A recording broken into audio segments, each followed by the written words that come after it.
Selamat. Kepada yang terhormat Bapak Kepala Sekolah Bapak Ahmad Syarifuddin Eskom SPDI MM, yang saya hormati Bapak Ibu guru serta karyawan SMK Muhammadiyah Majenang. Hari ini saya berkesempatan mengisi briefing ya. Saya akan menyampaikan program terdekat daripada UKS untuk Bapak Ibu guru semua dalam rangka Hari Kesehatan Nasional juga Hari PDRI. Sebelumnya saya ingin bertanya kepada ibu-ibu yang sudah menikah di sini, adakah yang sudah pernah mengikuti IFA atau Pap Smear? Yang sudah boleh angkat tangannya.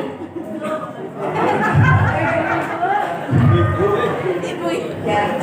Jadi besok ada 2 program sekaligus yang akan dilaksanakan dalam 1 hari. Untuk yang pertama ada pemeriksaan ibu dengan jumlah responden 37 ibu. Dan untuk bapak-bapaknya ada pemeriksaan penyakit tidak menular dengan jumlah responden 49 bapak yang terdaftar.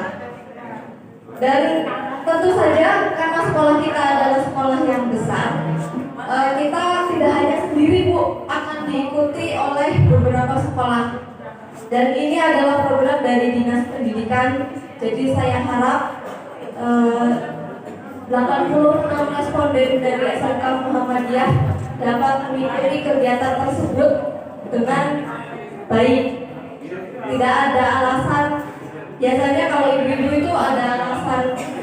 Yang pertama itu pasti malu. Kenapa harus malu? Karena pemeriksanya itu petugasnya adalah seorang perempuan, bidan dan dokter. Kalau untuk bapak-bapaknya saya yakin 49 orang ini akan mengikuti ya Pak.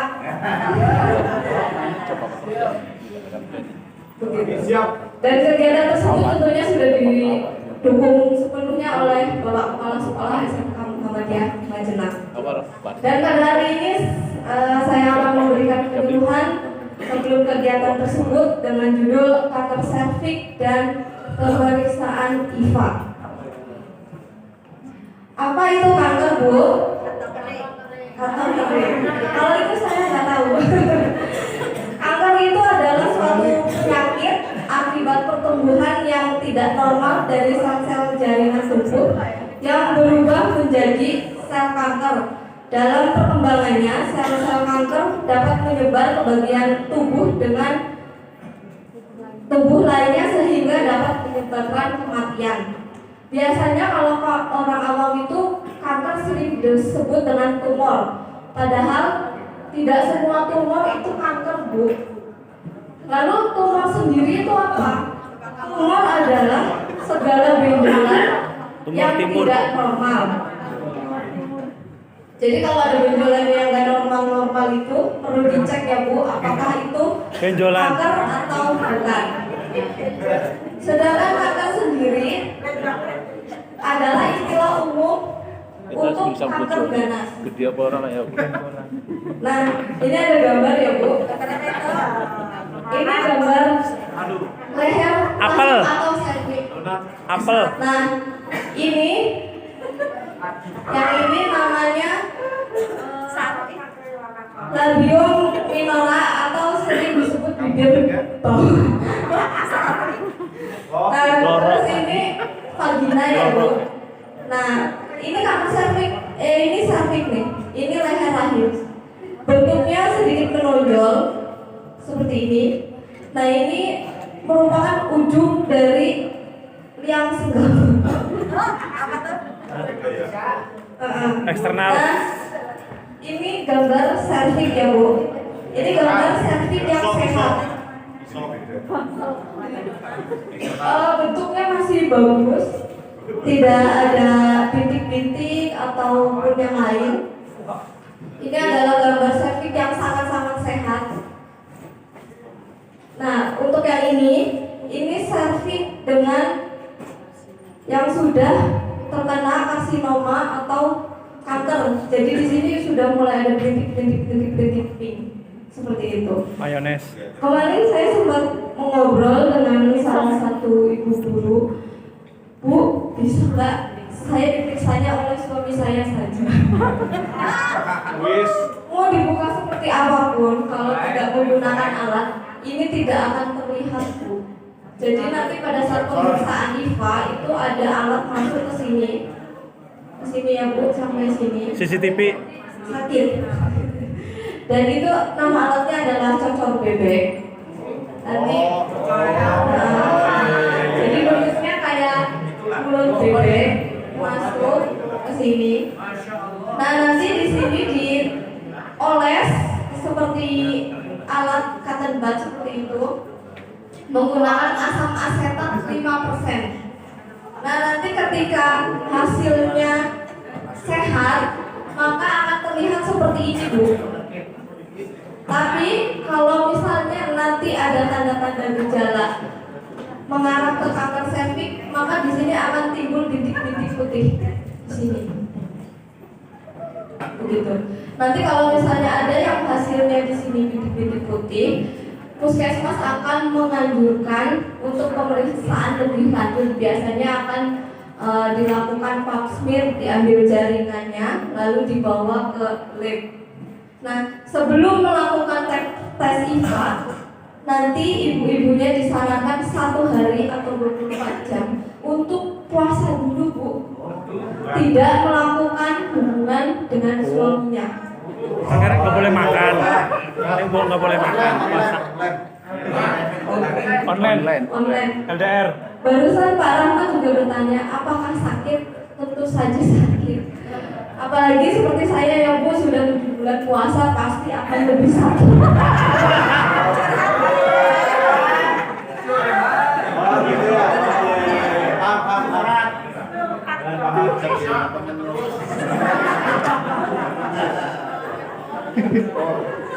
Curhat dong, Mas. Ini gambar kanker dengan leher rahim. Di sini kalau yang sudah terjadi seperti ini, Bu, ini stadium 2B. Jadi di sini sudah ada bintik-bintiknya kan, putih. Lalu di sini juga sudah terjadi perdarahan. Maka di sini juga sudah terlihat merah seperti radang kayak gitu. Jadi untuk wanita memang ya susah-susah gampang. Sakit banget, Pak. Banget sakit. Nah ini data WHO ya menunjukkan bahwasannya memang kanker serviks adalah kanker keempat tersering pada wanita di dunia, bahkan kedua tersering yang menyebabkan kematian. Kalau ibu-ibu paling sering itu memang terjadinya itu kanker leher rahim atau kanker serviks dan kanker payudara. Lain waktu saya akan presentasi tentang kanker payudara.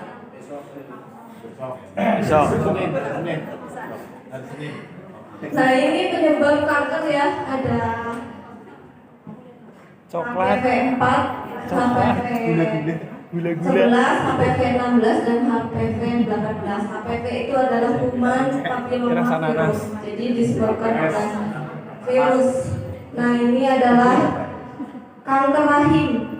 Deteksi dininya itu biasanya pada stadium awal itu tidak menunjukkan gejala sama sekali, Bu. Tapi akan muncul gejala-gejala untuk stadium lanjut. Yang pertama itu adalah haid yang tidak teratur. Misalnya biasanya siklusnya 28 hari atau 30 hari.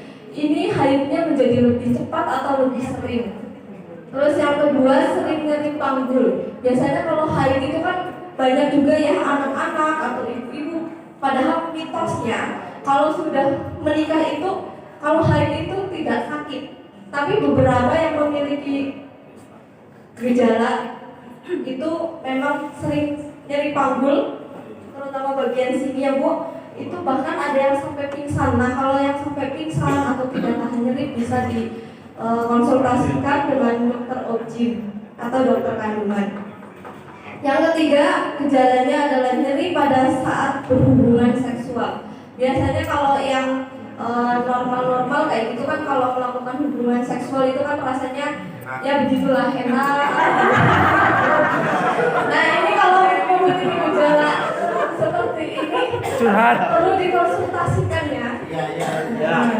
Terus yang keempat adalah keluar pemutihan. Pemutihan. Akan tapi pemutihannya itu sudah tidak normal. Lalu bagaimana pemutihan yang tidak normal? Pemutihannya putih kekuningan, biasanya nempel di celana itu menjadi kuning. Kalau yang normal itu kan seperti lendir. Nah ini di celana itu berubah menjadi warna kuning atau bahkan sampai bernanah. Tadi yang bertanya Pak Iza.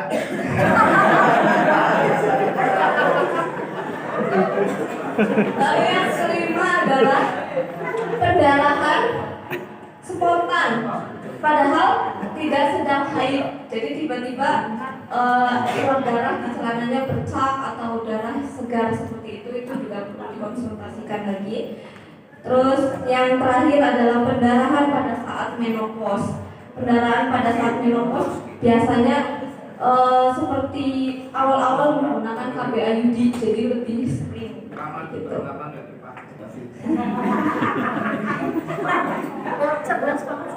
Terus yang akan beresiko terkenanya kanker rahim, yang pertama adalah disebabkan oleh HPV, Human Papillomavirus.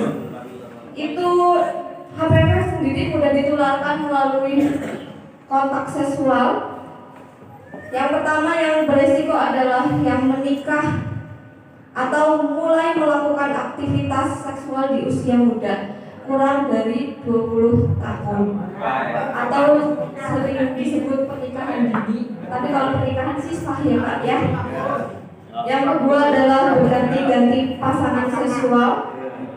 Yang ketiga, melakukan hubungan seks dengan pria yang sering berganti-ganti pasangan. Jadi buat ibu-ibu, walaupun bapak di rumah kelihatan baik-baik saja,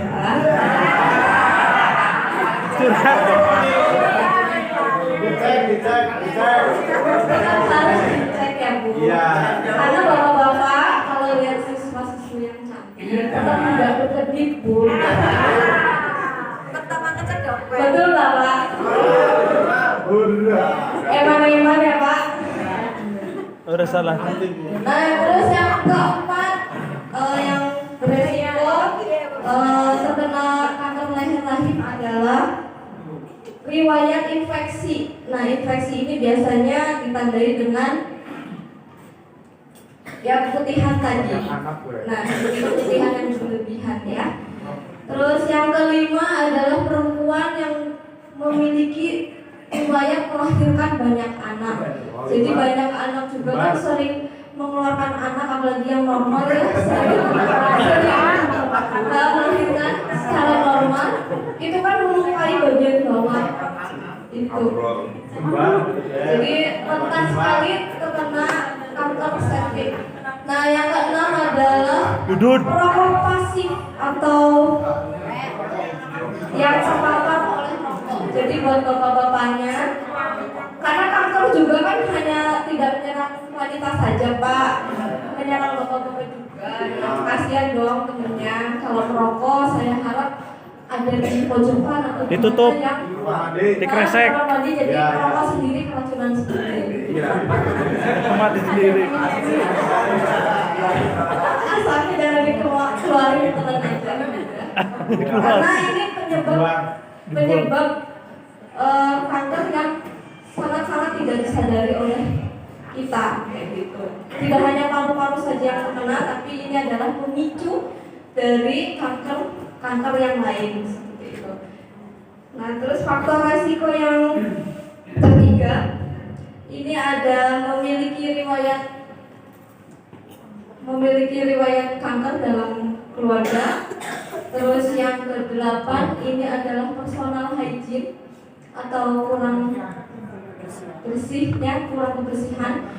Memang kalau haid ya Bu, terutama ganti pembalut itu harus 4 jam sekali, dan celana dalam itu karena di sini airnya seperti itu saya harap untuk membawa anduk, jadi ketika habis buang air kecil atau buang air besar itu menggunakan anduk supaya kering, supaya tidak tumbuh jamur. Lalu yang ke-9 ini adalah adanya riwayat tes pap smear yang abnormal sebelumnya, jadi memang sebelumnya sudah diperiksa IVA atau pap smear, memang hasilnya tidak normal atau seperti tadi yang sudah saya jelaskan.